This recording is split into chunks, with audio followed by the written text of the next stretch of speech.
I'm ready to call the meeting to order. It's 5:35. Notice of public meeting of the City Commission of the City of Brownsville. Pursuant to Chapter 551, Title 5 of the Texas Government Code, Texas Open Meetings Act, notice is hereby given to the City Commission of the City of Brownsville, Texas, in accordance with Article 5, Section 12 of the Charter of said city, will convene a workshop and a regular meeting on Tuesday, August the 16th, 2011, at 5:30 p.m. and 6 p.m. in the Commission Chambers on the second floor of the Brownsville City Hall Federal Building, located at 1001 East Elizabeth Street, Brownsville, Cameron County, Texas. Workshop Item A, review of the Brownsville Beautification Committee's Welcome to Brownsville sign project. Okay, that's Commissioners John Villarreal and Jessica Trudeau. Is that right? We sponsored the item to get on the agenda. I think you're presenting, right? Yes. All right. Hello, Honorable Mayor and City Commissioners. My name is Cynthia Galvan, and I'm the current chairman of the Brownsville Beautification Committee. And I'm here today to present a workshop on our Welcome to Brownsville sign on Highway 48. Basically, want to present the project to you and get some feedback and input from everyone. The committee has been working for many years to install welcome signs at all the entry points to the city of Brownsville, and this is going to be the third welcome sign that we installed. The first one that we did was about 10 years ago. That's the one that you see off of the expressway, the Welcome to Historic Downtown Brownsville.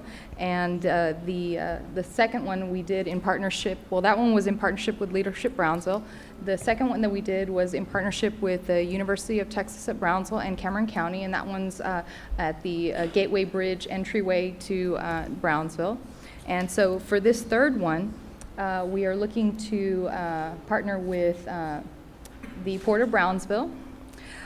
Basically, when we were looking at doing this Welcome to Brownsville project, we went along Highway 48 and tried to identify city-owned property. And unfortunately, there isn't any city-owned property that is suitable for putting a Welcome to Brownsville sign on 48. So that's when we went to the Port of Brownsville and asked them if they would be interested in partnering with us to beautify that entryway to Brownsville, and they were amenable. And so we drove around and we looked at potential sites.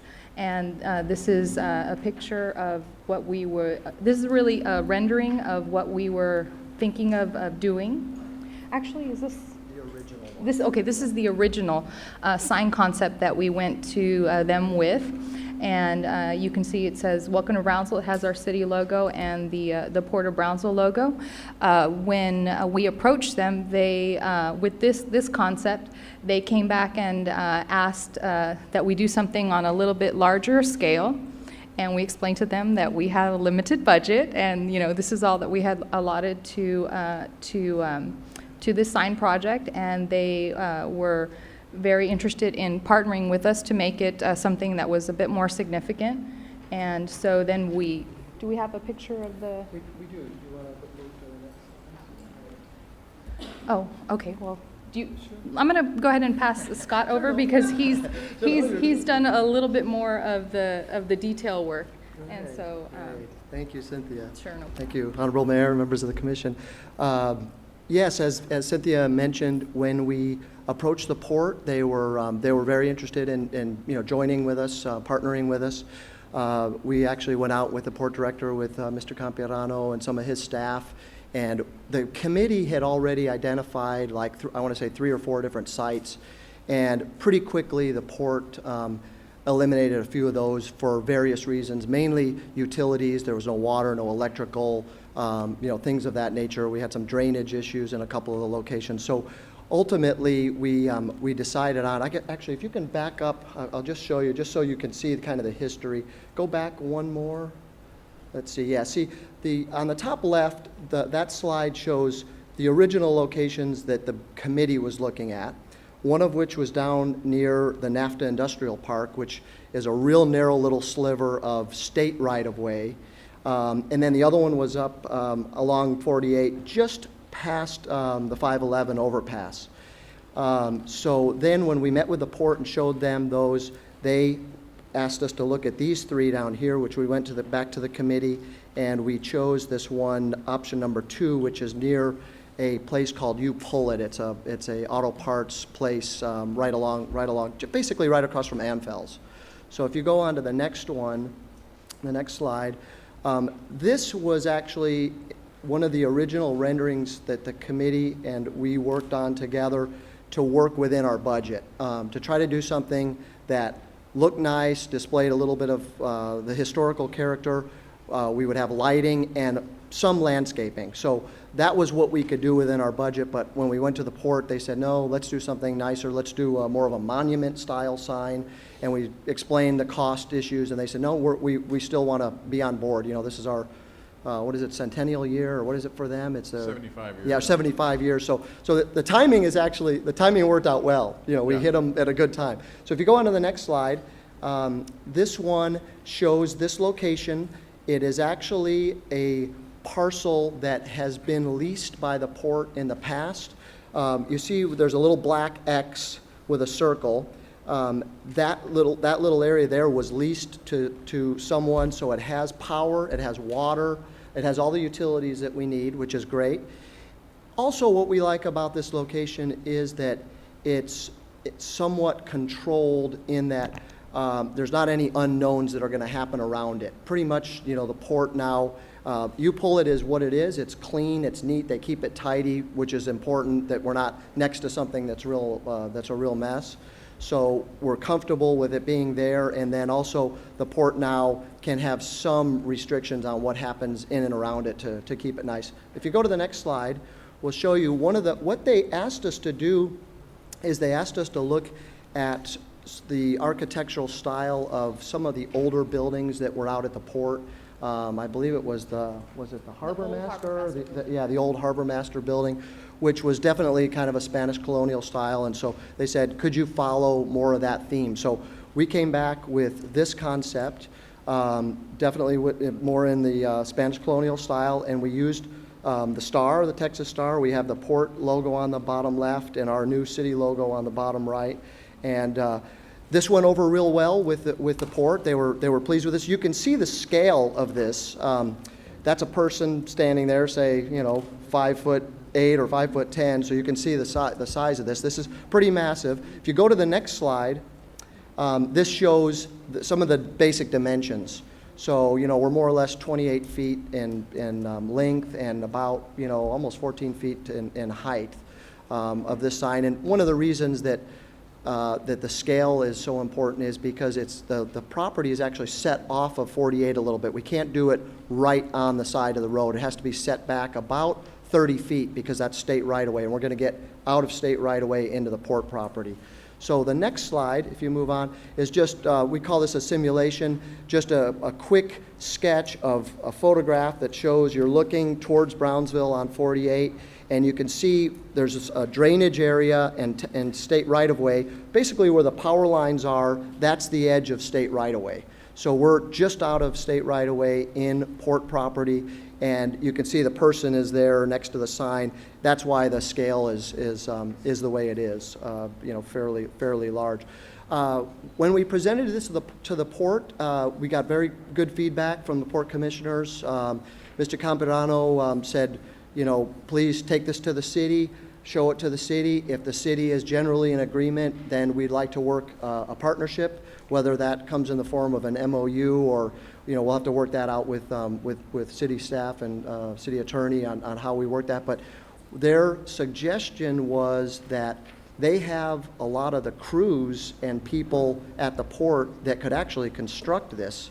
And so they were saying, well, get us the final design once it's been approved by the commission, and we will cost it out, and if the city wants to, they'll split it 50-50 with us. So, and we're pretty comfortable that we'll fit within our budget. We have about 30,000 set aside for this project. We've had for more than a year now set aside for this, and we're quite comfortable, especially if they build it, that this will come in 60,000 or less. So, so we just generally like your feedback on this, and if we're going in the right direction, we'll continue pursuing the partnership with the port.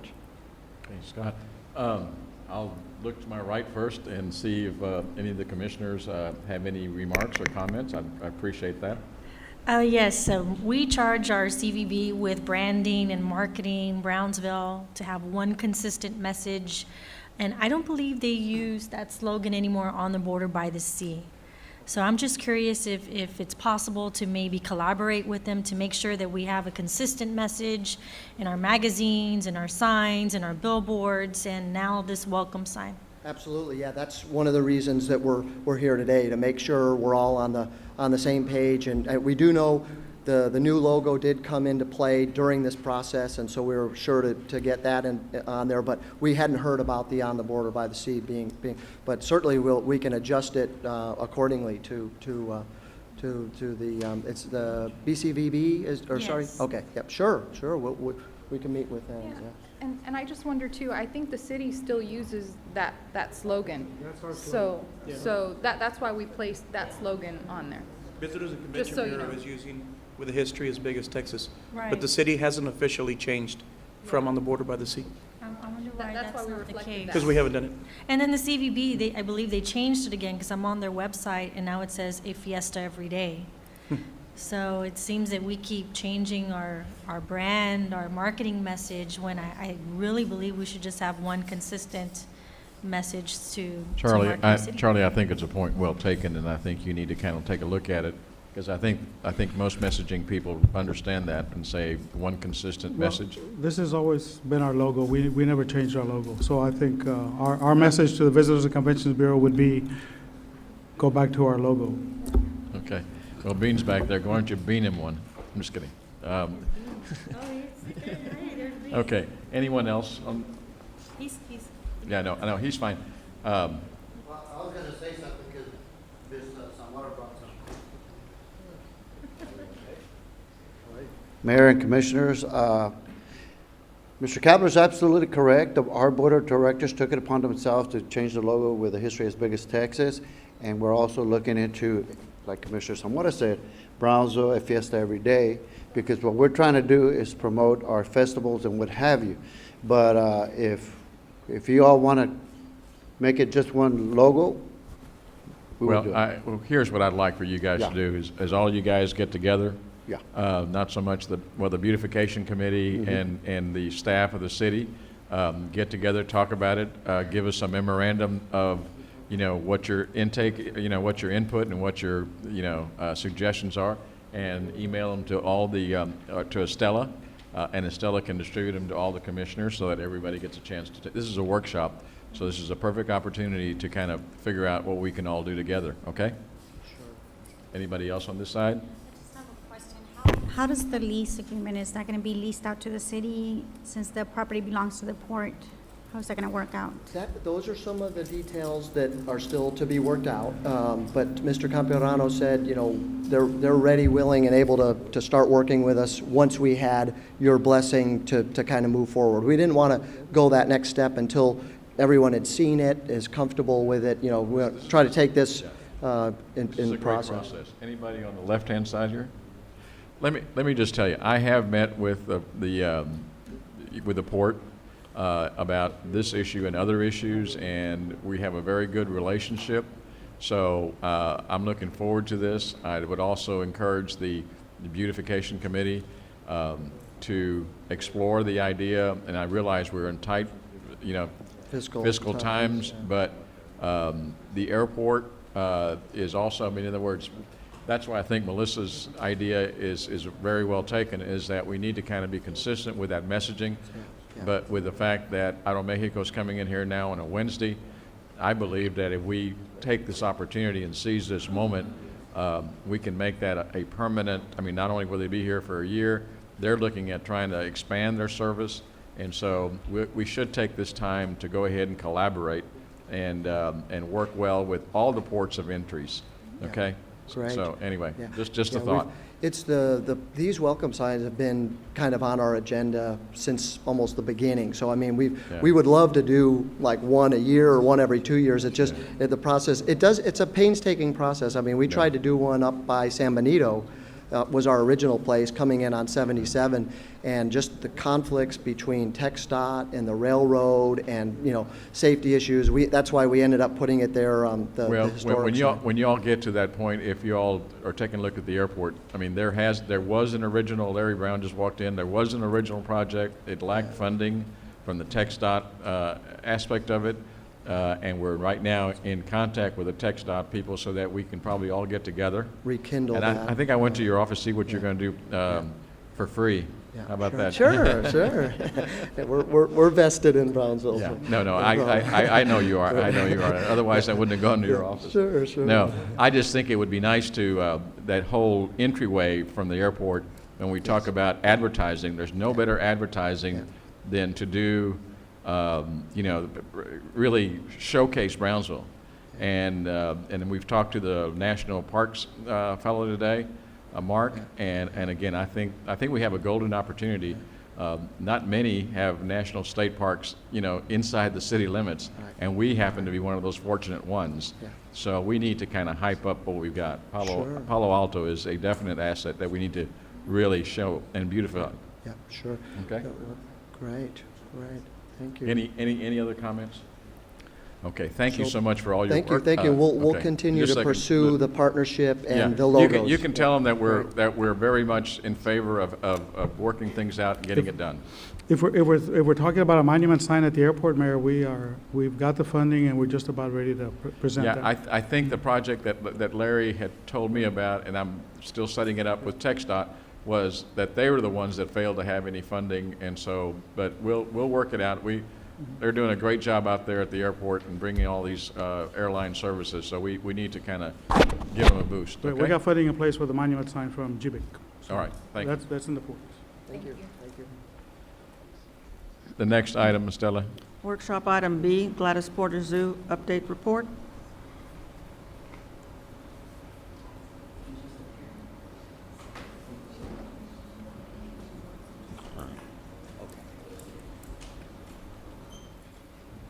Welcome back.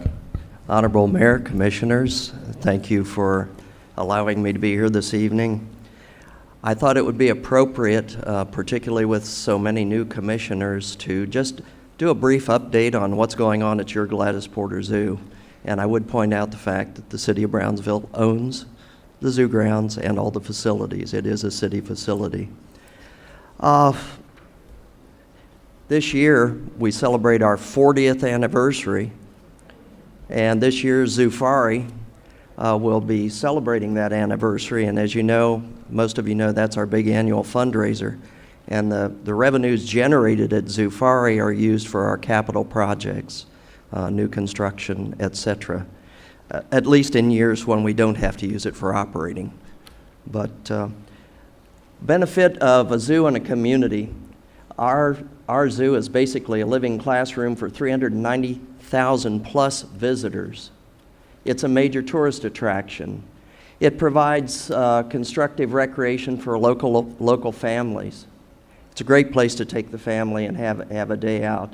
It's a quality of life facility. It's a habitat for migratory birds, and as more brush around the area is eliminated, we see more and more wild and native bird species on the zoo grounds. As a matter of fact, we're an ecotourism site on the Texas Birding Trail, and during migration, spring and fall, we get a lot of bird watcher tourists that actually come to the zoo because it is a site on the birding trail. Our annual budget right now varies between $3,850,000 to $4 million, depending on the year. We spend over $2 million in local salaries. We employ 120 people. And we make nearly $1 million in local purchases every year just for our operations. Tourism in Texas. Travel and tourism is one of the most important export-oriented industries, and the reason we say export-oriented is because we're providing product and services for people outside of our area. And the GDP of the Texas travel industry was $23.4 billion in 2010. In Texas, only oil and gas production and related manufacturing has a significantly higher GDP than tourism. Tourism has a great return on investment. For every $1 the state spends, and you can just use the same concept for the city, there's a $7 return, and that's a pretty good investment. 7 to 1 for every dollar you spend on marketing tourism for your area. Tourism in Brownsville, according to the economic impact, and this is from the Governor's Report 2010, Travel on Texas report, direct travel spending for 2010 in Brownsville was $215.6 million, which was down slightly from 2008 when $227.1 million was spent. But that's a direct reflection of economics nationally. And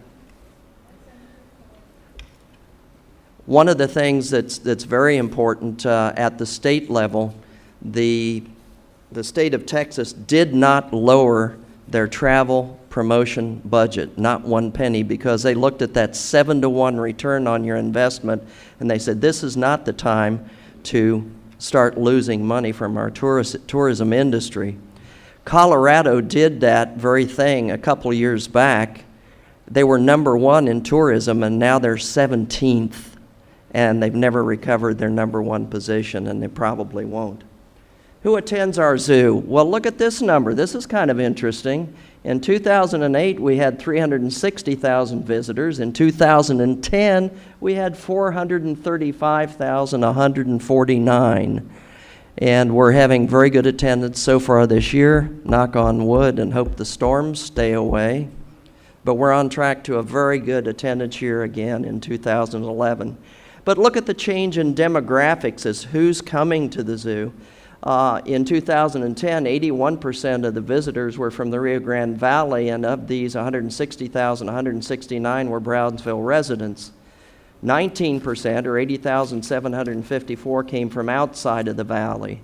And you can see that in 2008, 42%, or 151,200, came from outside the valley. Again, a direct reflection of tourism patterns due to high gas costs and people taking shorter trips, not taking the trip from Brownsville to Disneyland or from McAllen to Disneyland. They're coming to Brownsville instead. So we're seeing a lot more local tourism than we did a year or two ago.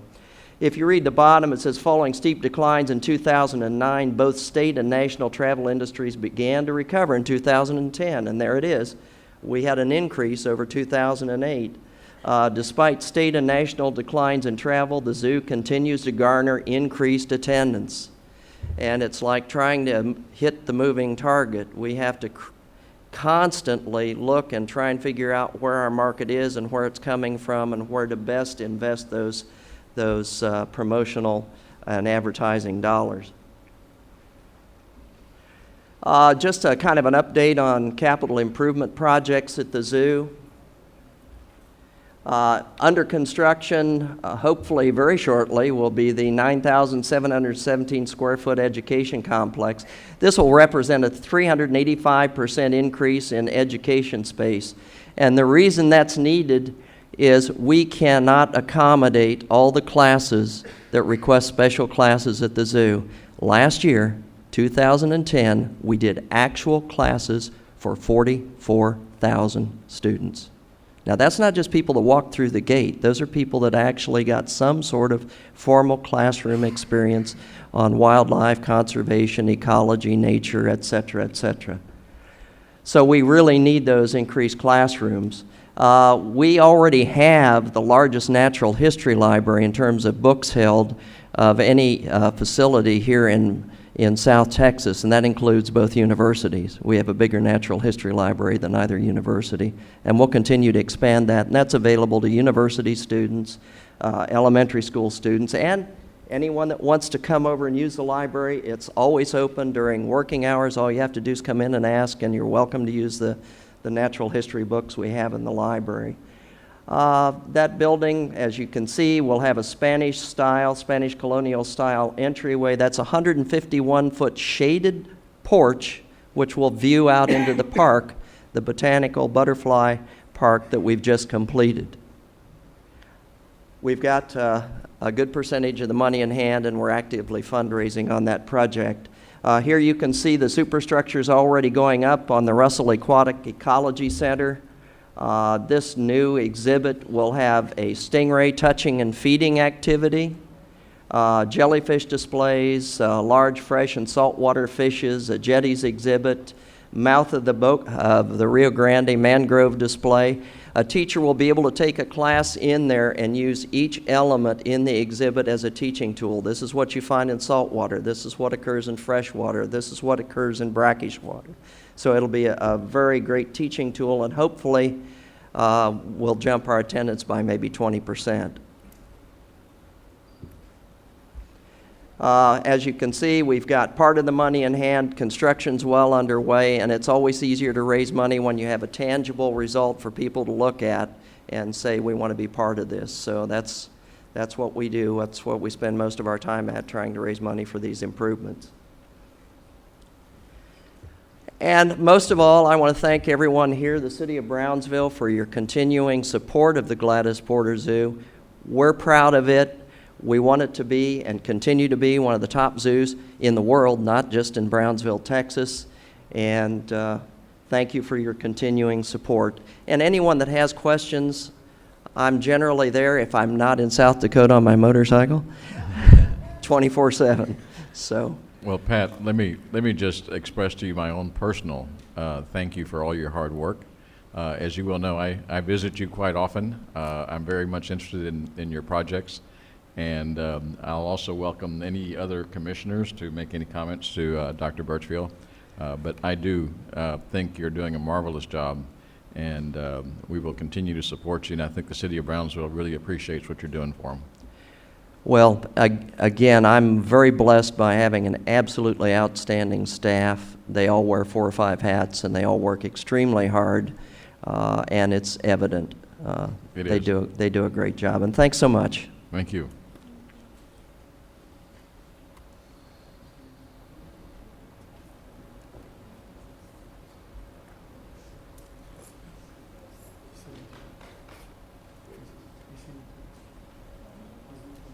Stella, yeah, we'll now go to the Pledge of Allegiance.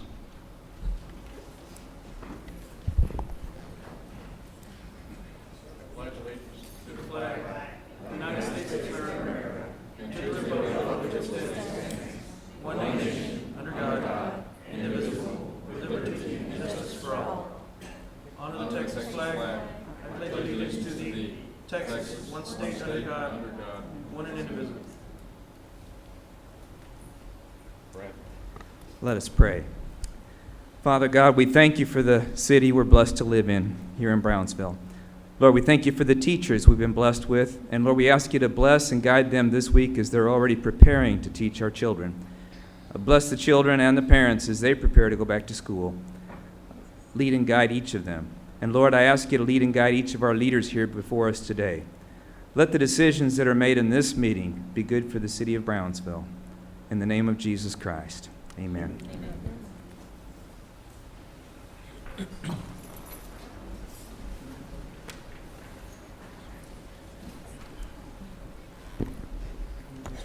Stella, as part of the mayor's report, I'd like to just make some comments. Some of you are here from the Public Works section of our city. As we prepare for tonight's meeting, I'd like to ask our Brownsville residents to keep the family of Mr. Hector Salazar in their thoughts and prayers. Mr. Salazar passed away last Thursday after nearly 18 years with the city of Brownsville. Mr. Salazar worked for the Sidewalk Construction Division of our Public Works Department, and his craftsmanship will be enjoyed by thousands of local residents and visitors for many years to come. Mr. Salazar will be missed by his coworkers and his supervisors, and we ask that you keep his family in your prayers. Okay. The other announcement I have to make is, and I noticed Mr. Patricio Sampaio is here, and I appreciate you being here. As some of you might know, the Brownsville Housing Authority has a board of local residents. over the last 2 or 3 weeks, I received a resignation from one of the board members, and this one is not done by the majority of the commissioners. It's done by the mayor, and I don't know all the reasons for it, but that's what the bylaws require. And so I just wanted to announce that Patricio Sampaio has now been appointed to the Brownsville board, and I thank you for your acceptance of that position. With that, that will be the entire mayor's report. Commissioner's report. Thank you. I want to take a minute to thank the mayor as well as Commissioner Zamora and Commissioner Villarreal for joining me with Art Rodriguez from the Health Department to welcome a very distinguished guest to the Valley. Dr. Elizondo is the Regional Director of Region 6 for the HRSA, which is Health and Human Services for the nation. He was originally from Weslaco and from a family of migrant workers, and went on to become a Rear Admiral in the Public Health Service. And he was very engaged in our description of the work that we're doing in Brownsville collaboratively between UTB, the School of Public Health, and the Health Department, and the Parks Department with respect to improving the wellness of our community. It made a big impression on him that all three of our commissioners, as well as our mayor, took an interest in meeting him, and he pledged to come back and participate with us. He also pointed out to us very much so that the Public Health Service is a wonderful opportunity for our youth and even the older people in our community to consider a training and education in the health field, whether it be X-ray technology or medical assistant or nursing or medicine. The Public Health Service is a wonderful choice to be able to pay for an education so that you may not be able to afford on your own, and then give back some of your time to areas that are in need, such as the Lower Rio Grande Valley. So I would encourage everyone out there, if you are thinking about a career somewhat in the health education or health-related area, you can contact me, or you can contact Mr. Rodriguez in the Health Department, and we will give you the information that you need to be able to get in touch with the Public Health Service. It is very hot outside, and I would still encourage everyone to find cooler times of the day to get out and be active. One example is the historic Battlefield Trail, our 9-mile paved walking and bike trail. And over the past few years, the city has gone to great effort to complete various safety upgrades, including the lighting, including mobile security patrols that are on a regular basis, signage and brush trimming that has only just begun. This is a picture on the screen of the security car that patrols, or vehicle, I guess, that patrols the bike hike trail. And it's a great place to come out and have some fun with your family. We are also working finally on some other extensions of the historic bike trail that we're not yet ready to discuss, but there will be extensions in different directions from the bike trail that we're very excited about. Thank you, Commissioner. The next will be number 3 presentations, the BISD Youth Project and the Brownsville Food Bank, and that's Commissioners Melissa Zamora and John Villarreal. Yes, thank you, Mayor. I've invited Mrs. Clow and Mr. Parks. They have a great project that they're working on together. Mrs. Clow represents BISD with the BISD Youth Project, and Mr. Parks with the Brownsville Food Bank, which is separate from the RGV Food Bank. Good evening, Mr. Mayor, City Commissioners. I'd like to thank you for this opportunity to share a little bit of our program information, and then Mr. Parks is going to share with what he's doing with the Brownsville Food Bank. I just kind of want to go over the definition first so you can see what type of children our program services through our district and who qualifies a child in regards to the label of becoming homeless and or in a temporary situation. They're children and youth who are temporarily sharing the houses with another family due to economic hardship, a fire. There's different situations. It could be domestic violence. There's many situations in regards to why a family has to share the housing with one another. We also have some of our families having to live in our motels in our city. Motel 6, Executive Inn, Boca Chica Suites, Plaza Square. All these children living in these temporary situations qualify as being homeless. We also have children who are living in places that are not suitable for human habitat, whether they don't have running water, electricity, or their homes are dilapidated and not suitable for human habitat. We also have children living, sometimes having to resort into their own vehicles. Today I had a family that came in and shared that information with me. Of course, we make referrals to all our different community agencies to try to see how we can best assist them. And we also have children who are migrants who may qualify as being homeless, not because they're migrants, but they're living in one of those situations mentioned above. Interrupt you. Can you tell us more or less how many fall into that category at the BISD? Yes, sir. For our school year of 2010-2011, which just passed, we serviced over 1,000 children. Over 1,000 children Yes, sir. that fall in the classification of homeless, right? Yes, sir. Not at risk, but as homeless. Yes, sir. And then, of course, you know, the children who are in our shelters like Ozanam and Friendship of Women. We also have children who are unaccompanied, our youth, and there's many reasons that they are unaccompanied. It may be that their parents have been deported, incarcerated, simply abandoned, and/or choose to leave their household for whatever reason they may have. It may be abuse of some sort.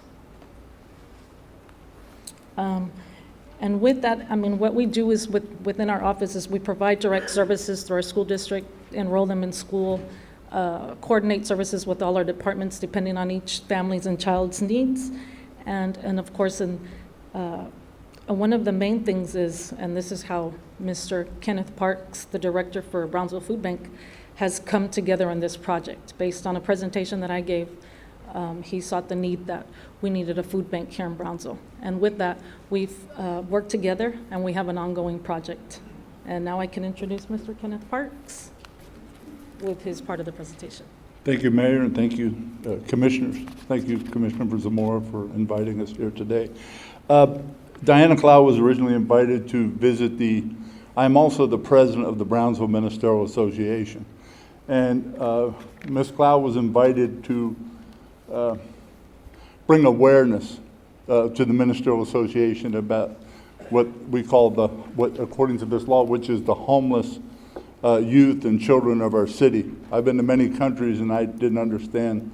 I seen homelessness different than what I see in our city, and the awareness that she brought me up to speed. So I've been studying prior to her coming to our Ministerial Association about cities that are in poverty level that we're supplying snack pack bags to the students in the schools and different areas throughout the United States, and started doing some research into that, and got together with some concerted efforts with some local churches, and we started doing snack pack bags within our city. And the Food Bank of Brownsville is really, the concerted efforts are specifically mostly for the snack pack bag program. We're focusing just on those items. As you can see, there's a list here of items which constitute a snack pack bag. I'll explain the plastic later, but don't shoot me. But but I wanted to bring this so you can have an understanding of what a snack pack bag is. It has a Chef Boyardee meal, it has some cereal, some crackers, cheese crackers, it has applesauce, fruit, it has Capri Sun juice. There's about 15 items that make up a snack pack bag, okay? So what we've been doing is we have, you see we're also working with the UTB. Starting in September, we're going to have 5 locations in UTB for donations where the college students can kind of police themselves with this program. If we could go to the next slide. Since we met in around February of this year, we have supplied between Feed the Children and ministerial donations over close to 1,000 snack pack bags. If we put August numbers in there, which are probably over 500, we're looking roughly around 1,500. Now these bags are presented through the BISD Youth Connection Project on an as-need basis. We don't have like a certain time and say, okay, every Tuesday at 2 o'clock, we do this. It's as people come in and they have a need, then we do the best to support that need. So as you can see, the numbers vary, but even through the summer months, there's a need there. One thing I've seen about the snack backpack programs in the other cities, as we know in the schools, we're seeing meals provided for breakfast, and we're seeing meals provided for lunch within our school system.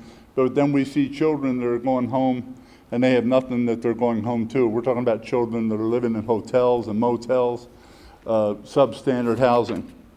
If you go to the next page. These are some of the concerted efforts we currently have. We currently have around 20 locations within the city of Brownsville, and we're looking around 37 locations once we get into September, and our goal is 50 locations by the end of the year. What we find is, as we are generous people within our city and within our resources, a lot of times we'll focus on the needs for Thanksgiving, we'll focus on the needs for Christmas, but we have hunger situations 24/7 within our city. And how do we meet, as a concerted effort, how do we meet that? Could you go to the next slide, please? We also had some businesses that are in our concerted efforts. As a matter of fact, Durobag, we switched from plastic to paper. Durobag, which is one of our great companies here at the Port of Brownsville, has been donating as many as 500 bags at a time. So we turn around and we meet city ordinance with the paper. But another thing this does is we don't want to hand this to a child, okay? Because we don't want to embarrass that child. We don't want that child to be bullied because they have a need. So we're protecting our children, that somebody's not going to go up and say, oh, look, you need food. Another company that has supplied some material for us is Home Depot. Home Depot has, the one on Highway 48, has supplied 50 carts, shopping carts. So we also have signs donated to us that are hooked up on the carts. And through our churches and concerted efforts, we're doing a thing called First Fruit Sunday, where people are bringing donations in on the first Sunday of every month. But we have some locations, hey, I got stuff. We're doing it every week. And it's really great that that's happening. So we've had shelving that's been brought down here by local transportation companies. We've had shelving. We have spent $0 in what we're doing. I have my own business. Been doing business in this area for 20 years. Like yourselves, I'm doing this as a public servant to our city. If you go to the next slide, you can see these are tentative. This is 17 tentative drop-off locations that we're going to have up on board by September. UTB is, we're already working in that area to reach the needs of the students in our universities. We don't want our children to sit down and our students and try to be studying for a test and they're wondering where their next snack is coming from. They have to get up and go to a local dollar menu place and get something and then come back and be interrupted in their studies. As you can see, we're trying to work with some different businesses. If you go to the next slide. This is what constitutes a snack pack bag. We try to be very specific on the items that we're giving. We're not asking for a can of hominy that's been in the pantry for 3 years. We want people to go out and actually purchase items and bring items in for donations. We had a situation the other day where I thought, well, maybe we needed some, Diana called me, she said, we need some Vienna sausage and we need some juice. And I thought, at first I thought, well, I'll just go buy it.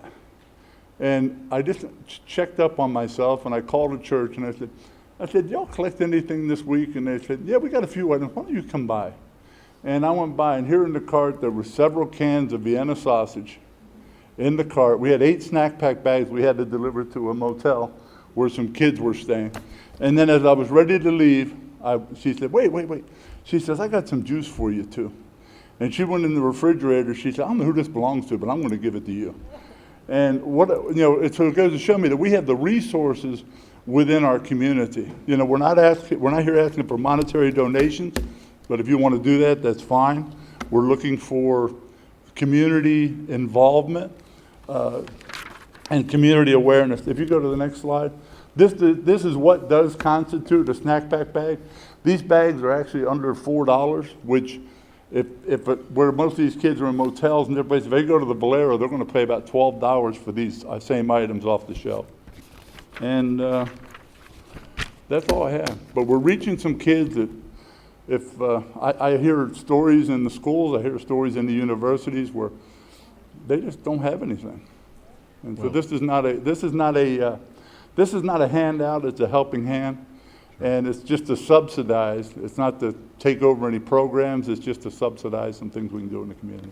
Well, I want to thank Commissioner Zamora and Real for having you come before us, and I do want to thank you from the bottom of our hearts for the city of Brownsville for all you do for our kiddos. And there's nothing wrong with a brown bag. We all brown bagged it at one time, right, Senator? And we had many Vienna sausages. Yeah. So anyway, we've all been through those times, and we all acknowledge what we've been. And then, commissioners, would anybody like to make a comment? I have a couple questions. I think you're wonderful for what you're doing. It seems to me, and I can't remember the exact reference, I read about a gentleman in, I want to say it's Ohio, and he was a retired gentleman who noticed the need of the hungry children in his area and such, and he had a project, and I believe he even founded a foundation. I need to look it up, but the school that was left, food that was left over at school every day from the lunches and the breakfast, the non-perishable things like the fresh fruit and the, that sort of thing. And they bought backpacks for the kids, and they sent full backpacks home with children on certain days from the food that was left over at the school district. I wondered if you had ever looked into that. We are, I'm looking into it. It's just taking some time. We're still trying to get the non-perishable. We just started on the First Fruits Sunday in June. So we're trying to get that rolling a little bit more, but that is a consideration but there's health laws, is that food, temperatures of the food. One of our main concerns is public safety in whatever we're serving. We don't want someone getting sick or E. coli or some situation. If certain things aren't kept at certain temperatures, just like our non-perishable items, they have to be kept at a certain temperature. I think it's 54 to 70 degrees Fahrenheit, or else it degrades over time. So we got to be, when we look into that, I agree with you 100%, but we have to research, because the main thing we're concerned about is the health of our community and the health of our children. I would encourage you to look. I think it was Ohio, and I'll look for it as well, because there must be a precedent Right. that Thank you very these folks much. did And that. The other question I had was about, there are 4, if I'm not mistaken, community gardens in BISD schools in the city. I know Mr. Salinas, I believe, is the gentleman that does the farming. And these, I believe the gardens are tended by kids that are at risk for certain problems. What happens to the food, the vegetables and the fruits that are grown in those gardens? Is that something that you might be able to plug in to your packs? Number one, we don't have facilities right now for perishable items. That's one issue, that we don't have a place to store it. But I know in the city, there's like the Good Neighbor Settlement House has some gardens that Home Depot helped them with. I know that recently the Ozanon Center has started some, I think that's the right pronunciation, it has started some gardens for some organic growing and vegetables and stuff like that. Right now, we're just trying to focus on the non-perishable items to get it rolling better than it is. It's going well, but we're just trying to focus on that. Well, you're a wonderful example to the rest of us to get involved in our communities and do the best we can for all of our citizens. So thank you very much. Yeah, we're just looking for the concerted efforts. Thank you.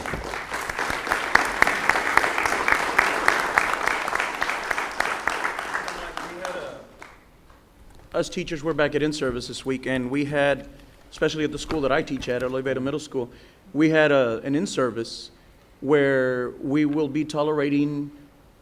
have a zero tolerance policy in state for bullying.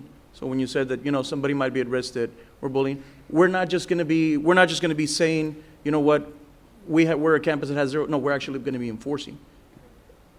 Staff has been told that we will be out enforcing within campus all kinds of bullying. And we were explained that about 7 or 8 different kinds of bullying that we need to be looking out for specifically every day.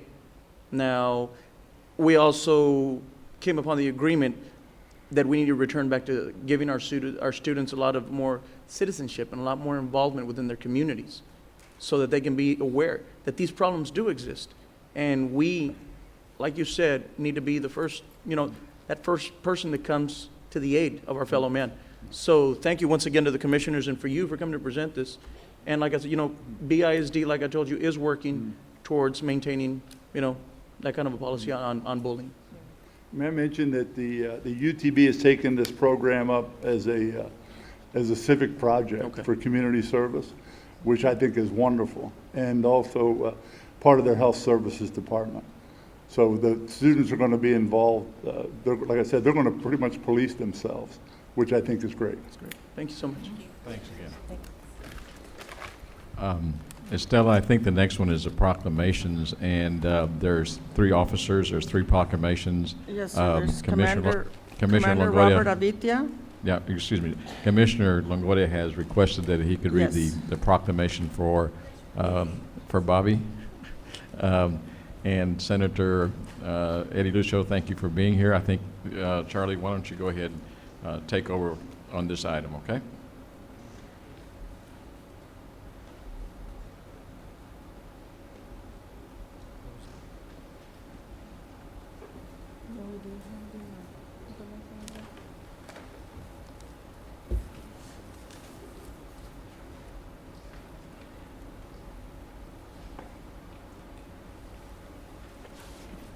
I think the way we'll go is Commander Avitia, welcome.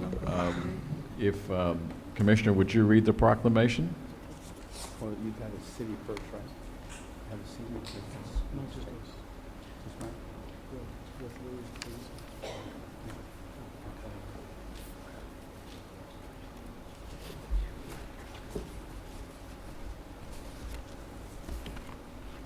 Yeah, I'd like to, Mayor, if it's okay, by standard protocol, Senator, if you'd like, please take the floor and. Do you have a city proclamation also? Yes, sir. Oh, go ahead. Are you sure? I yield. Thank you, sir. Appreciate that. Thank you. I didn't realize you had a city. Is Liz and your family here? Yeah. Could you all please join us also? We got a builder. Thank you, brother. Mayor, I'm happy to be able to call all 3 of the retirees my friends. And to Tony and to Ray, thank you for your service. Thank you for everything that you've done for this community also. Thank you, my brothers. Thank you so much.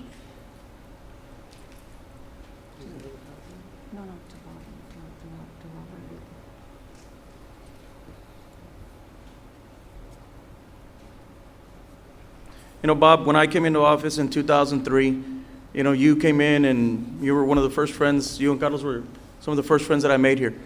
And Liz, thank you for everything you've always done, and thank you for always being so supportive of Bob and everything that he always did for the city and to your family. Thank you guys.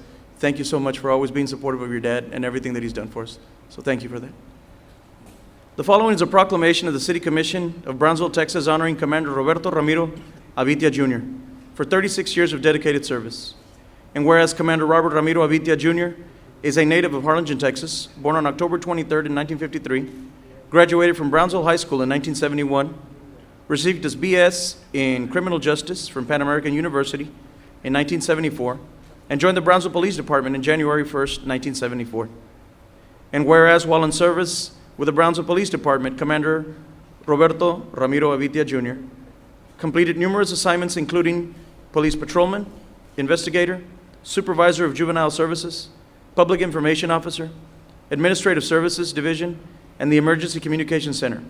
And whereas Commander Robert Avitia Jr. was promoted to the rank of sergeant in 1983, and in that capacity served as a supervisor of the Patrol Division, Detective Division, Property and Evidence Section, Building Maintenance, Records Division, Fleet Management, Fiscal Management, and in 2003 was assigned to the Office of Community Affairs, Southmost Community Network Center. And whereas in 2004, Roberto Ramiro Avitia Jr. was appointed to the rank of Police Commander, and up to the present time was assigned to the Professional Standards Command. And whereas throughout the years, Commander Robert Avitia Jr. has received many commendations for his quality of work with the Brownsville Police Department, earning the department's Employee Recognition Award on numerous occasions. And whereas Commander Roberto Ramiro Avitia Jr. honorably retired on July 29th, 2011. Now therefore, we the members of the City Commission of the City of Brownsville, Texas, by virtue of the authority vested by the Charter of said city, and on behalf of all our citizens, do hereby honor Commander Roberto Ramiro Avitia Jr. for his 36 years of dedicated service to the Brownsville Police Department and to the City of Brownsville. And this is done on the 16th day of August, signed Antonio Tony Martinez, Mayor, and the City Commission. Congratulations, Rob.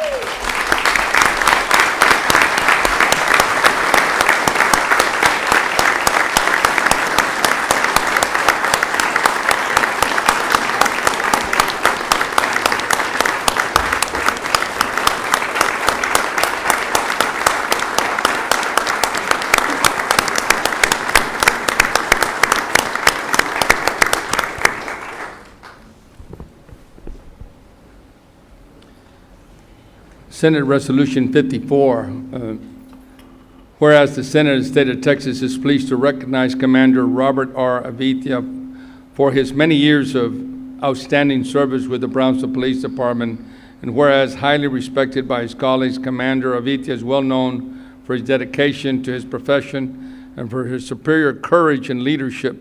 Whereas Commander Avitia began his career with the Brownsville Police Department in 1975, and he has since served in nearly every capacity within the department, from a patrolman in the Patrol Division to an investigator in the Criminal Investigation Division, whereas he has served as supervisor of juvenile services in the juvenile section of the Detective Division.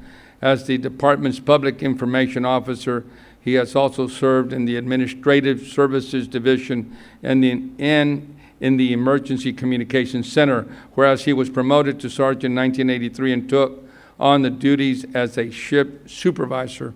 In 2003, he was assigned to the Office of Community Affairs, Southmost Community Network Center, and in 2004, he was appointed to the position of Police Commander and assigned to the Professional Standards Command, where he has served since then. And whereas throughout his exceptional career, Commander Avitia has manifested uncommon talent in managing the far-reaching responsibilities of a police officer, and he is admired by citizens throughout the community for his high standards and professionalism. Now therefore be it resolved that the Senate of the State of Texas 82nd Legislature First Call Session hereby commend Commander Robert R. Avitia on his exceptional career with the Brownsville Police Department and extend to him best wishes for the retirement years ahead.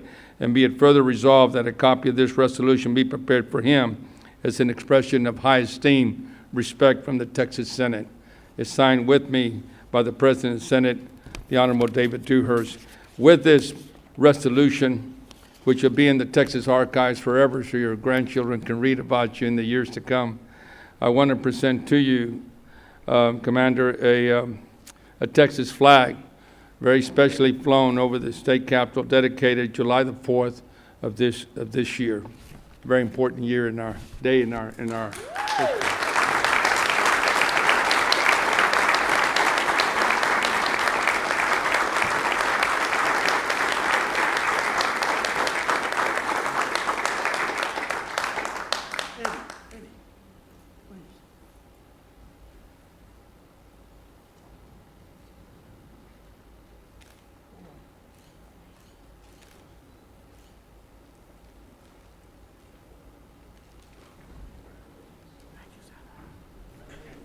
I know. Congratulations. You know, it gets to be the day when you can, I know him as Bobby. And this is the wonderful part about being in a smaller community, and all of the people are great friends. Bobby, do you want to say a word or two? It's been a great pleasure, privilege, and honor to serve this blessed community. And I think our Christian faith and our Christian love has carried many people past these problems that we had. I see that in your faces here, and I know we're moving forward and we're going to do greater things for Brownsville. Thank you. Thank you.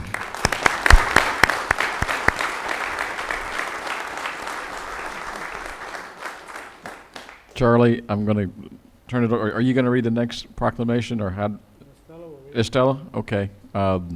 This one is for Mike Tocayo. Is this Who's that? for Tony? Officer Antonio Alfonso Torres. Right. Tony?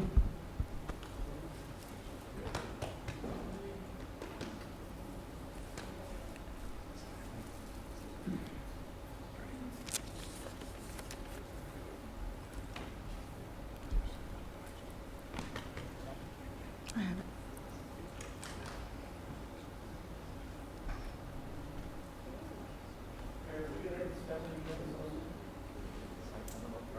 Yes.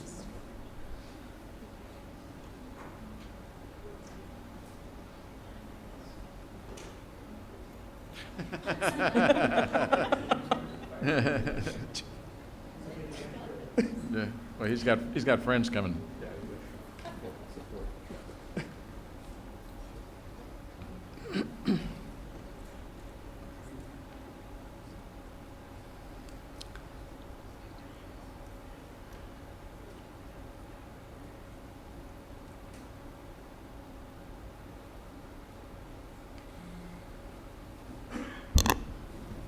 This is a proclamation of the City of Brownsville, Texas, honoring Officer Antonio Alfonso Torres, Jr. for more than 29 years of dedicated service.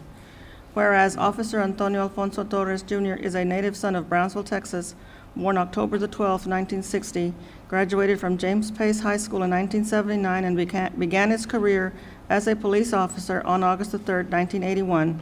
And whereas Officer Antonio Alfonso Torres, Jr.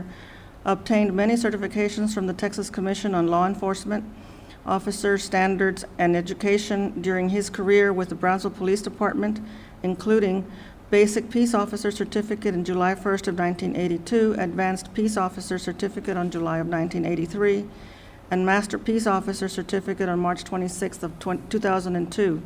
And whereas Officer Antonio Alfonso Torres, Jr.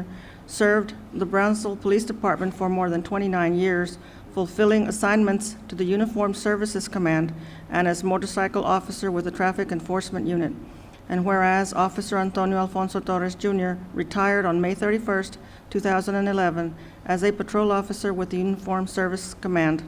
Now therefore, we, the members of the Commission of the City of Brownsville, Texas, by virtue of the authority vested by the charter of said city, and on behalf of all our citizens, do hereby honor Officer Antonio Alfonso Torres, Jr., for more than 29 years of service to the Brownsville Police Department and to the City of Brownsville. Done on this, the 16th day of August 2011, and signed by Mayor Antonio Martinez and City Commissioners.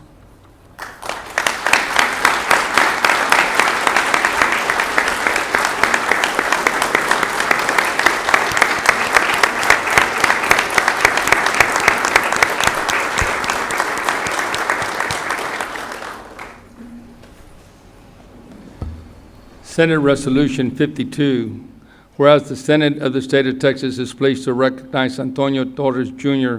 on the occasion of his retirement from the Brownsville Police Department on May 31st, 2011, after more than 29 years of loyal service. And whereas Antonio Torres, Jr. began his career as a police officer with the Brownsville Police Department in 1981, and whereas he was assigned to the Uniformed Services Command for the majority of his career as a motorcycle officer in the Traffic Enforcement Unit. In 2009, he was assigned as a patrol officer in the Patrol Division, and whereas a dedicated and dependable police officer, Antonio Torres was constantly attentive to the welfare and safety of others and served the citizens of Brownsville with honor and courage. And whereas an exemplary public servant, he earned the admiration and respect of his colleagues and the citizens of his community, and his presence in the Brownsville Police Department would be greatly missed. Now therefore be it resolved that the Senate of the State of Texas 82nd Legislature First Call Session hereby commend Officer Antonio Torres, Jr. on his 3 decades of valuable service to the citizens of Brownsville as a member of the Brownsville Police Department, and extend to him best wishes for the retirement years ahead. And be it further resolved that a copy of this resolution be prepared for him as an expression of high esteem from the Texas Senate. Tony, we too wanted to present you a very special Texas flag that was dedicated especially for you on July the 4th of this year.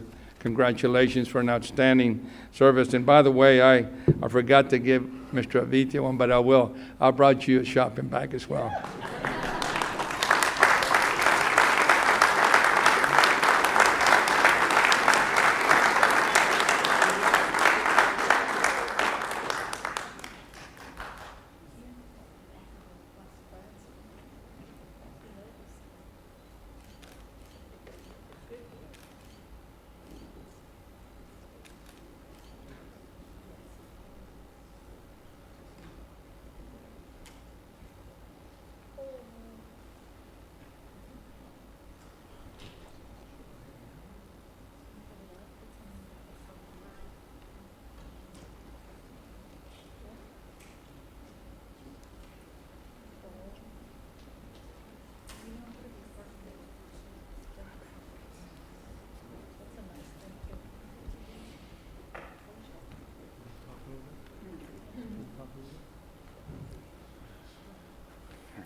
I remember when I was a little boy at one time, a little youngster back home watching TV. I used to watch a show called Chips when I grew up. And I said, one day, I want to be a motorcycle officer. And I did fulfill that dream. For 25 years, I rode a motorcycle here for the city of Brownsville. And it was a very, very wonderful ride. Thank you very much. Thank you.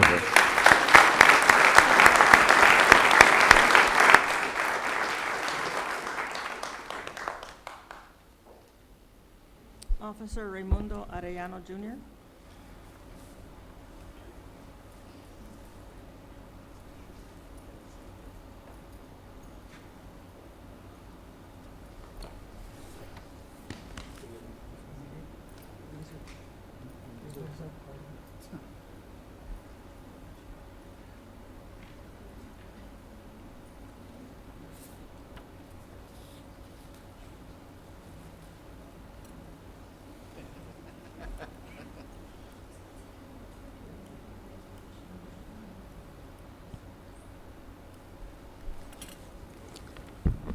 This is a proclamation of the City Commission of the City of Brownsville, Texas, honoring Officer Raimundo Arellano Jr. for 29 years of dedicated service.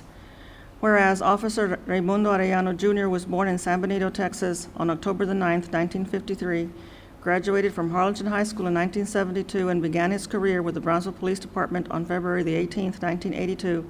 And whereas Officer Raimundo Arellano Jr.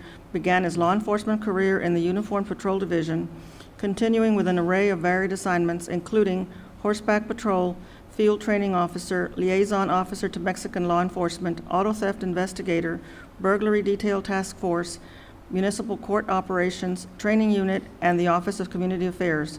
And whereas Officer Raimundo Arellano Jr. received many commendations for the quality of his work throughout the years, and this exemplary performance earned him the Brownsville Police Department's Employee Recognition Award on numerous occasions. And whereas Officer Raimundo Arellano Jr.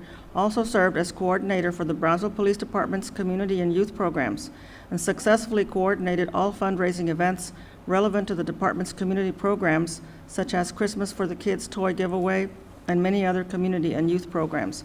And whereas Officer Raimundo Arellano Jr. honorably retired from the Brownsville Police Department on May the 20th, 2011, now therefore, we, the members of the City Commission of the City of Brownsville, Texas, by virtue of the authority vested by the charter of said city, and on behalf of all our citizens, do hereby honor Officer Raimundo Arellano Jr. for his 29 years of service to the Brownsville Police Department and to the City of Brownsville. Done on this, the 16th day of August of 2011, and signed by Mayor Antonio Martinez and City Commissioners.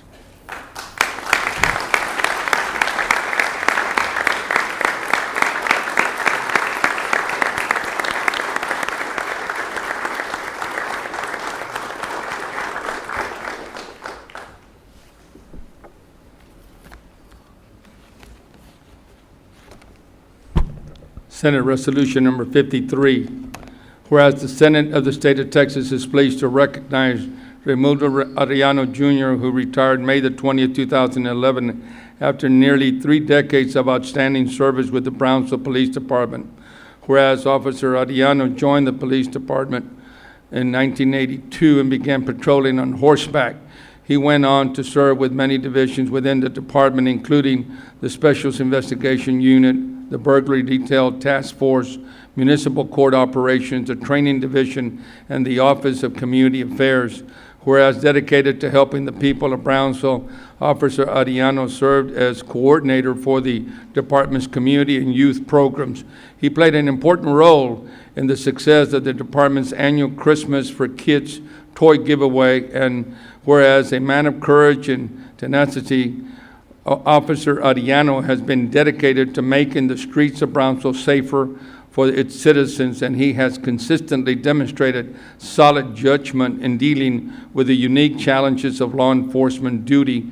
In honor of his superior service, he received the department's Employee Recognition Award. Whereas an exemplary peace officer, he is respected and admired by his colleagues, and his presence at the Brownsville Police Department will be greatly missed. Now therefore be it resolved that the Senate of the State of Texas 82nd Legislature, first call session, hereby commend Raimundo Arellano Jr. on his exceptional service to the people of Brownsville as an officer with the Brownsville Police Department, and be it further resolved that a copy of this resolution be prepared for him as an expression of high esteem from the Texas Senate.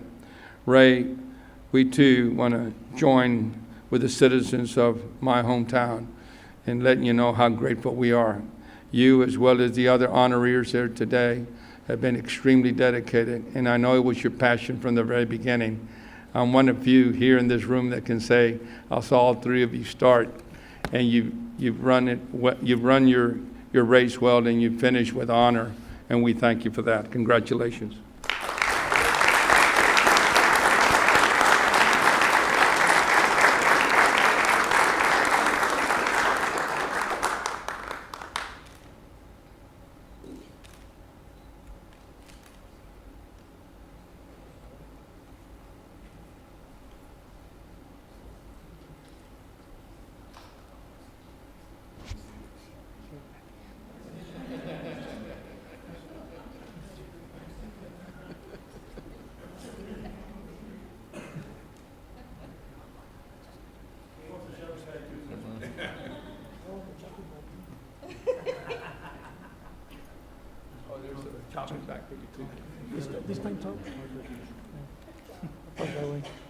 No, I just want to say thank you so much, and it was an honor.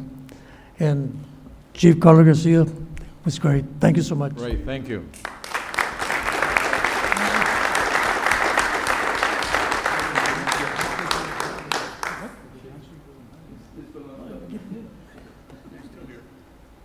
Mayor, if I may, in departing, I want to congratulate you.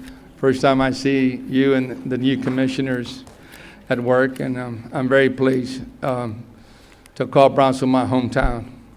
I'm very pleased and proud of the leadership that you all of you are providing to our community, and I pledge in behalf of the position that I hold to establish the partnerships that we need to be able to address the needs of our community. I was very moved by the presentation made by Mr. Parks. Kenneth and I are good friends. I know that he's been working hard in his project. I support it, and I'm going to do everything I can on my part to help him. Also, the presentation made by Dr. Birchfield is one that I'm really happy about. The zoo has come a long ways, but it's taken the city of Brownsville's support and backing to be able to make it succeed. Tourism is very important to us in the state, and as chairman of the new legislative caucus in the legislature for tourism, I'm going to pledge to try to do everything I can to continue to fund that particular line item so that we can continue to grow and enjoy the successes we've enjoyed in past years, and hopefully take it to a higher level.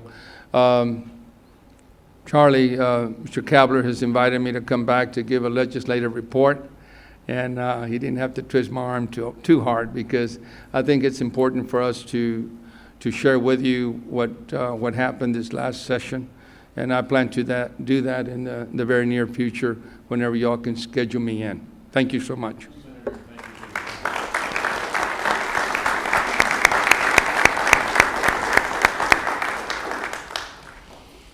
Next item, Estelle, I think is consent items. Consent agenda items A. Been moved and seconded, the consent items. All those in favor say aye. Aye. Any opposed? Motion carries.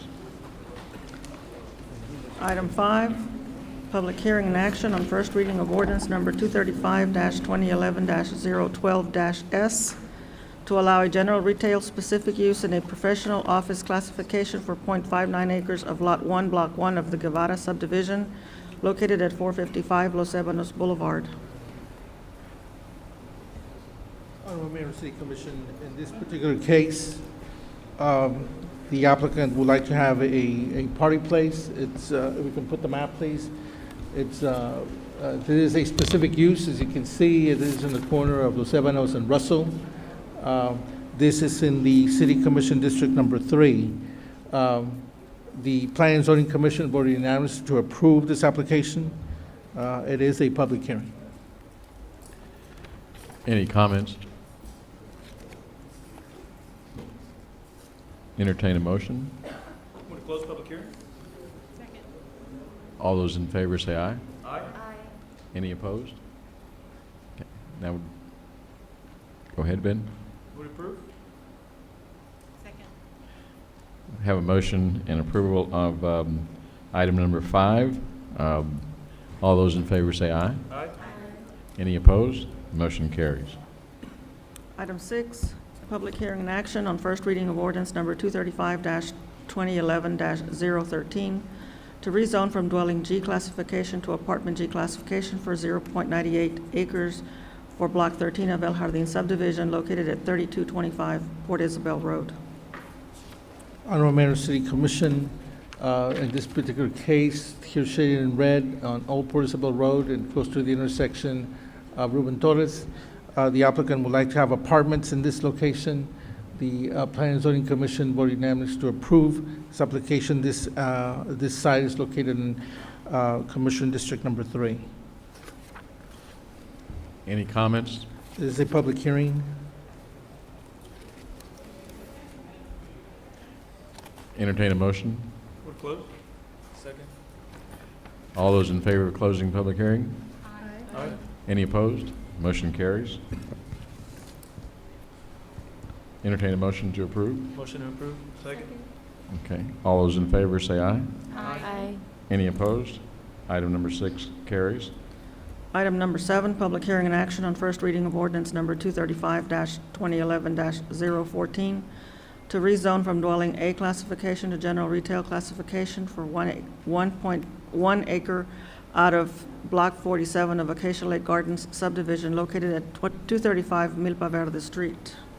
And I would also ask the City Secretary, please read the other one. They go together as the same site.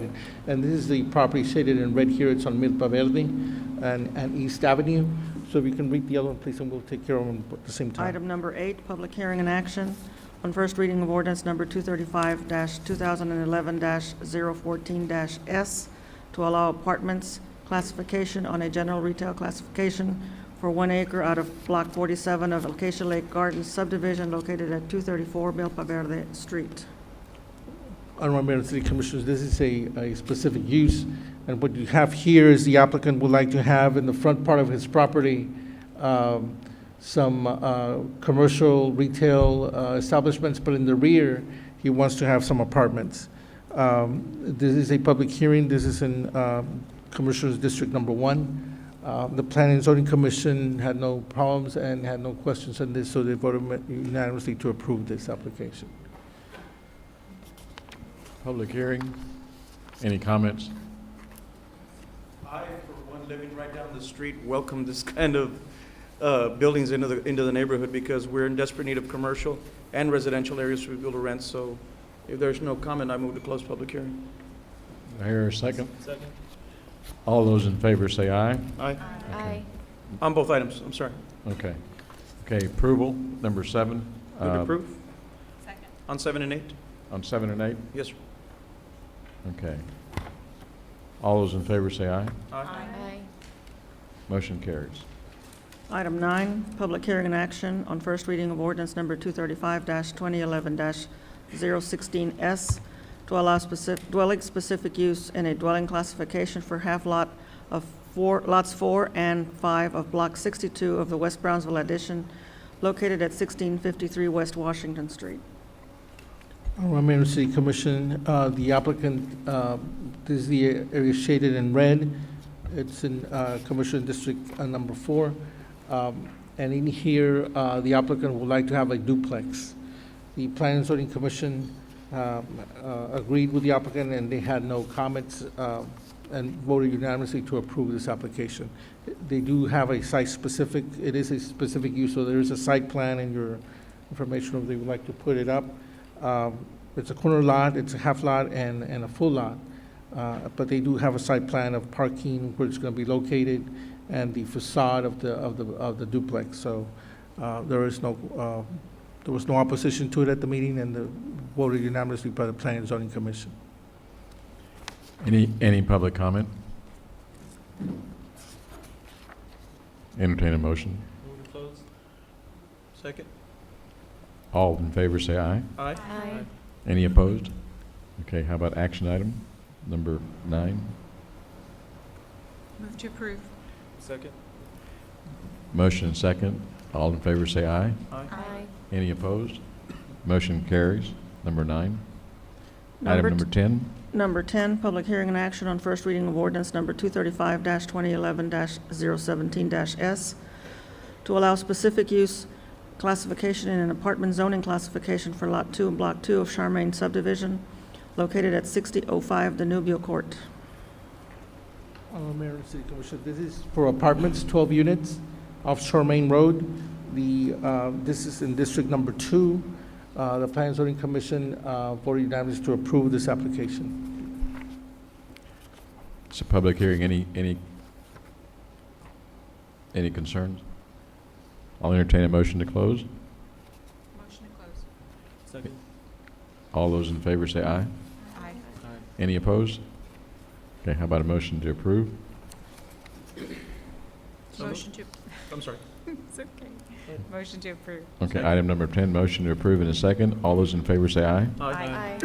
Any opposed? Motion carries. Item number 11. Item 11, public hearing and action on first reading of ordinance number 235-2011-018-S to allow a general retail classification for a party place and a medium retail classification for 1.4434 acres out of Lot 2 of Las Palmas Condominium subdivision located near Las Palmas Circle and Price Road. Honorable Mayor, City Commissioner, City Commission, this is on District Number 3.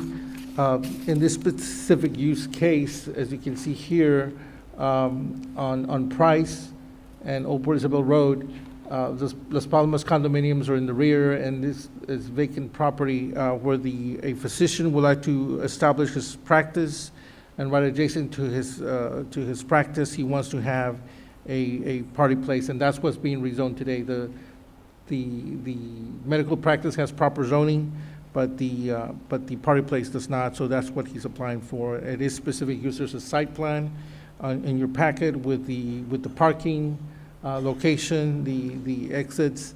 The Plan and Zoning Commission approved the site plan and unanimously approved the application. This is a public hearing. Any comments, public hearing? I have a question. Sure, please. Can you define what a party place is? It's Yes, not the ma'am. same thing as a gaming establishment, is it? 'Cause No. I haven't seen those on our No, it's agenda not. for a long time. And there was a question earlier today of what is a party place and what's the difference between a party place and a dance hall, which we have an application right after this. The dance hall has live music. The hours of operation are different. Party place is more like children's piñatas, showers. It's a little bit more tranquil than a dance hall. So that's the only difference. Okay, thank you. Mhm. Any other questions? Entertain a motion to close the public hearing. Motion to close. Okay, second. Second. All those in favor say aye. Aye. Okay, motion carries. Number 11 is an action item. Do I hear a motion to approve? Number 11? Okay. Second? Second. All those in favor say aye. Aye. Motion carries. That's number 11. Number 12? Number 12, public hearing and action on first reading of ordinance number 235-2011-019-S to allow a medium commercial classification for a dance hall on a general retail G classification for Lot 1 and 2 of Block 1 of Jefferson Plaza, Unit 6, located at 1060 Ruben Torres Boulevard. Honorable Mayor and City Commissioners, this is the property shaded in red, is right off the expressway and Ruben Torres Boulevard. What this is, if you recall, it's the building owned by Compass Bank. It used to be Laredo National Bank. So this is a dance hall. In here, they want to convert that facility into a dance hall. And you could put the site plan on the table. They were required by city ordinance to add that parking lot on the top of the page on the north side to accommodate or to meet the ordinance for parking requirements. The Planning and Zoning Commission analyzed the site plan, they agreed with it, so it was unanimously approved. So underutilized building being put back into operation, so this is a public hearing. Okay. This is a true dance hall, then, right? It's Not a an party event. place, a dance hall. It's an But event center. Yeah, so- but this is now in a commercial area, if my recollection serves. Yes, Yeah. yes. Okay. Any other comments? Just one comment, are you gonna be getting a permit to sell liquor or beer? They'll have to apply. Well, They'll have to apply. They would have to apply and meet those requirements.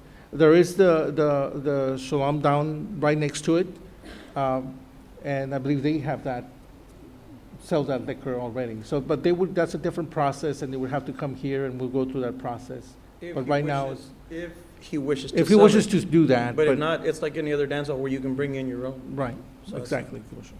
Yes, yes, ma'am. Can anybody put a bid on that? If they do decide to have a concession stand? That's a private. It would be a matter. private enterprise, so this does not belong to the city. Anyway, any other comments? I'm just glad that somebody finally did something with that property. Yeah, right. Okay, if there's no further comments, do I hear a motion to close public hearing? Close. Second. All those in favor say aye. Aye. Any opposed? Public hearing is closed. Now, action item number 12. Would approve? Second. All those in favor say aye. Aye.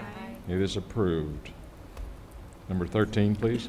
Item 13, public hearing and action on first reading of ordinance number 235-2011-020-S to allow medium industrial classification for a concrete batch plant on a medium retail classification for 1.5 acres out of 54 acres of Cameron County Records, Volume 808, page 210, located at 1600 FM 511. Mayor and City Commissioner, this is 511. It's a batch plant that has been located there to serve the needs of Highway 550. They mix concrete, sell concrete. They need an additional year to sell their concrete to TxDOT for the completion of Highway 550. It's a temporary, it's a movable facility. They want to be there an additional year so they can continue to sell their concrete, but it's a special permit for 1 year only. So the Planning and Zoning Commission approved that application. Any comments? Yes, ma'am. Is there any environmental concern regarding this batch plant? Have you studied anything about it, or do you know anything about it? The batch plant has been there for the last 2 years. They have met all their environmental concerns with maintaining the dust control mechanisms that the EPA requires them to have. It's the latest technology regarding the type of equipment that they're using. We did check with the national park, with the Los Fresnos Independent School District, and they had no comment. We did visit the site with the national park superintendent, and saw it during operation, so they did control their dust. So they had, the Park Service had no comment on it. So As well, did you visit with the residents that live But there's no residents that live close by. Okay, nobody's complaining. No. Any further comments? Hear a motion to close public hearing? Motion closed, second. All those in favor say aye. Aye. Okay, public hearing is closed. Action item number 13. Move to approve. Second. All those in favor say aye. Aye. So approved. Item number 14. Item 14, public hearing and action on first reading of ordinance number 2011-1200.139 to accept a petition for annexation and the annexation of said property into the city limits and dealing with related matters. Honorable Mayor, City Commission, this is the first public hearing to bring in that little square of property onto the city. This is, it's actually a lift station that serves the World Birding Center. They need power to make that operate, and they want PUB power. In order for PUB to service that lift station, they have to be inside the city. So this is the first public hearing. There'll be 2 public hearings. And that's the site right in the city limits. So we want to incorporate that piece of property so they can get PUB power, and that's basically what it is. Any comments on this one? By annexing that, you're talking about levying taxes on that. That property is owned by the Valley Mud, and I'm not sure. That's a good question. I believe they're tax I don't exempt. think you're going to get any additional taxes. I think they're exempt. It's a. They're tax exempt, that's It- correct. They're it- tax exempt, but you are going to get revenues where they have to pay PUB for the electricity that In other words, they're using. we'll get our portion of whatever PUB Charges. charges, right. Any other comments? Motion to close public hearing? So moved. Second. All those in favor say aye. Aye. Okay, action on item number 14. Do I hear a motion? Approve. Second? Second. All those in favor say aye. Aye. Aye. Item number 14 is approved. Item 15, public comment period.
Item 16, consideration and action to discuss a possible ad valorem tax rate increase and to authorize 2 public hearings on August the 30th, 2011 and September 6th, 2011 to discuss the proposed ad valorem tax rate that will exceed the effective tax rate.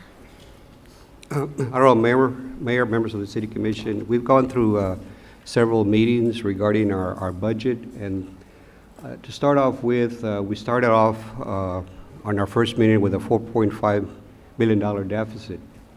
As we moved on, we went ahead and lowered that. This was presented to you on the 9th, which was last Tuesday. We were showing a deficit of $2.9 million. When we filed the budget with the City Secretary's office, okay, we need to go back.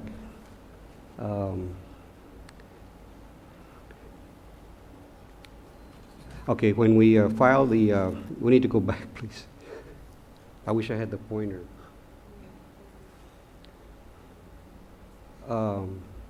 It's the one before that. I want to show the general fund, please, general fund.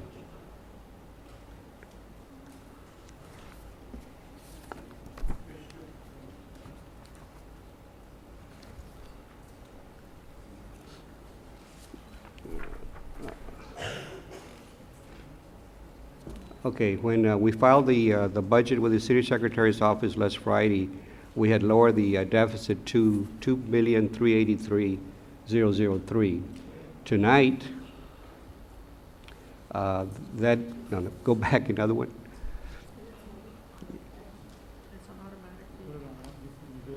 Oh, really? Oh, okay. No wonder. The deficit right now, it's $2,283,000.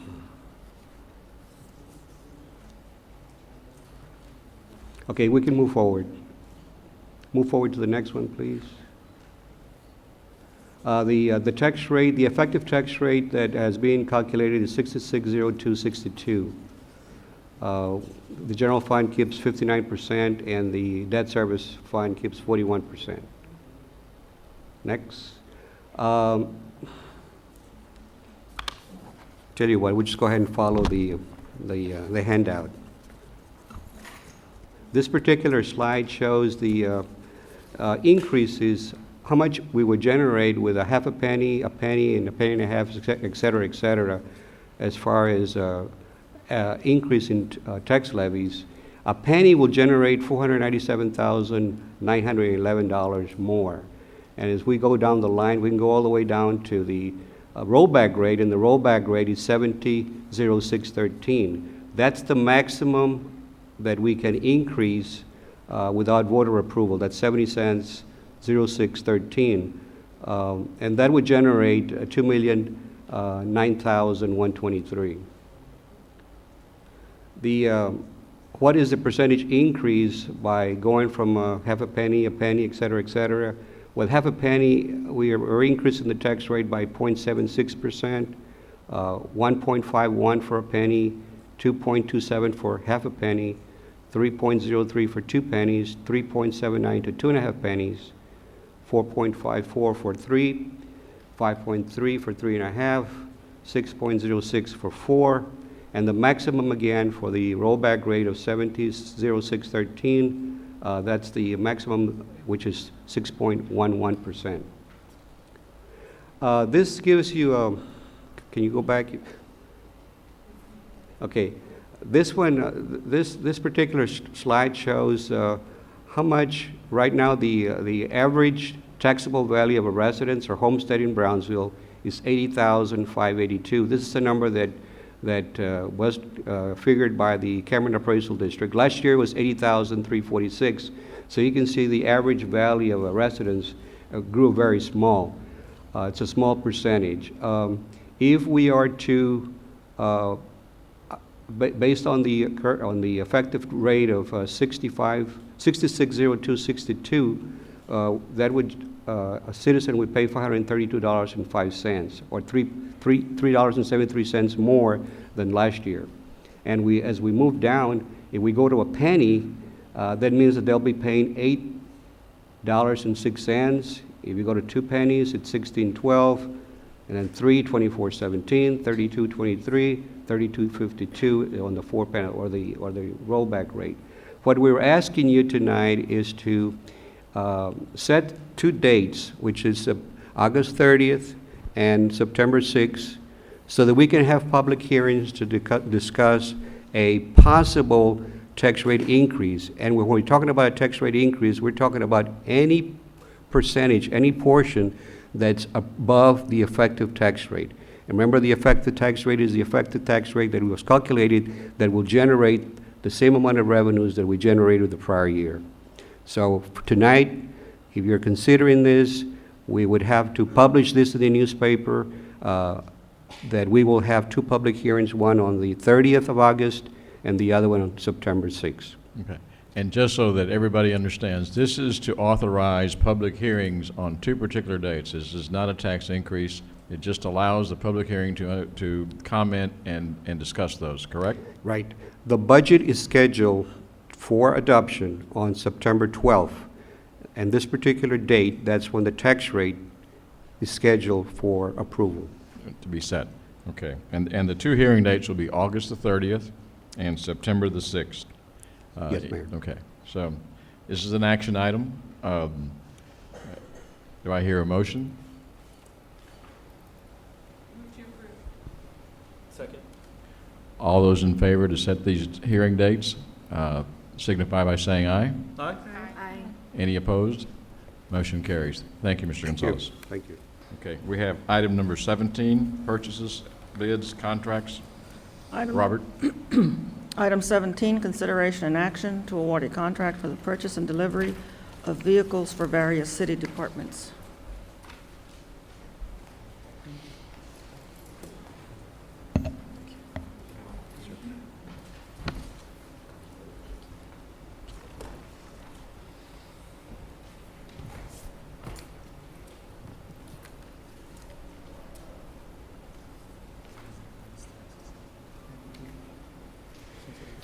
Honorable Mayor, City Commissioners, I just gave you a revised analysis. The previous one had some errors.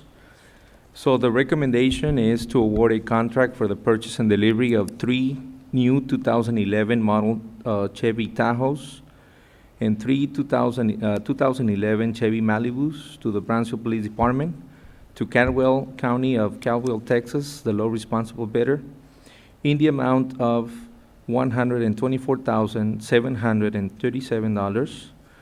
That's a unit price of $24,703 for each Tahoe, and a unit price of $16,876 for the Malibus. The second one is to award a contract for the purchase and delivery of 1 new 2011 model Ford F-150 with extended cab, short bed, and a 4-wheel drive to the Brownsville Fire Department, to Tipton Motors of Brownsville, Texas, the low responsible bidder, in the amount of $22,412. The third award is purchase and delivery of 1 new 2011 Chevy Malibu and 2 2011 Chevy Avios for the Brownsville Bus Department, to Caldwell County of the low responsible bidder, in the amount of $43,430. That's a unit price of $13,277 each. Then the next one is to award a contract for the purchase and delivery of 3 new 2011 Ford F-250 cabin chassis for the Health Department, to Red McCombs of San Antonio, Texas, a low responsible bidder, in the amount of $60,495, equals to $20,165 apiece. This is the cabin chassis. That's for the automobiles. The next one is to award a contract for the purchase and delivery of 3 new canals to be mounted on the F-250s for the Health Department, to Mabron of Warsaw, Indiana, the sole source vendor, in the amount of $50,185, or a unit price of $16,731.67. Some of these items We went out for bids, and we also used Vibor and HGAC to get the pricing. And these are the low bidders. So that's the recommendation. Funding for this purchase or this procurement will be through each department budget line items, and it is noted on the next page. The administration of each department concurs with this recommendation, and there's a recommendation attached to the agenda. The record also that the police vehicles are from forfeiture funds? They're Could from- it be, could be put into the public record? Yes, sir. That they are being paid through forfeiture funds and And some grants the also. others are through grants that are being in light items. So there's, That is correct. in reality, the taxpayers' general fund money that's being put into this is very limited. It's little, yes. Okay, this is an action item. Do I hear a motion? All those in favor say aye. Any opposed? Motion carries. Item number 18. Item 18, consideration and action to award a term contract for pre-employment physicals and DOT and non-DOT drug testing. Evaluation Committee recommends the following: to award a term contract for pre-employment physicals, DOT and non-DOT, testing to Express Occupational Brownsville, Texas as the primary vendor, and Texas Alcohol and Drug Testing Services of Houston, Texas as the secondary vendor for the stipulated prices that are attached to the agenda. This contract shall commence upon award by City Commission and shall expire September 30th, 2014. And the City of Brownsville reserves the right and option to extend the life of the contract for an additional 3 years as stipulated in the contract. Funding for these services is available from each department professional services line item, account number 765. The Evaluation Committee concurs with this recommendation. It's an action item, number 18. Do I hear a motion? Second? All those in favor say aye. Any opposed? Motion carries. Item number 19. Item number 19, consideration and action to award a term contract for the purchase and delivery of soil stabilizer for the Brownsville Public Works Department. Staff recommendation is to award a contract for the purchase and delivery of soil stabilizer to be used by the Brownsville Public Works Department to Dallas Rodway Products of Addison, Texas, the low responsible bidder, for the stipulated prices on the tab sheet that is attached to your agenda. The delivery of these products shall be coordinated between the Public Works Department and the recommended firm as needed basis. The contract shall commence upon approval by City Commission and shall expire on September 30th, 2012, with the option to extend for 2 additional years if it's mutually accepted by the supplier and the City of Brownsville. Funding for this contract will be available through General Fund Account 01417-743 and a CO Fund Account 82-417-743. Is the recommendation from the Public Works Department. It's an action item, number 19. Do I hear a motion? All those in favor say aye. Aye. Any opposed? Motion carries. Thank you. Your turn, Commissioner. Do I hear a second? Okay, all those in favor say aye. Aye. Any opposed? It is adjourned.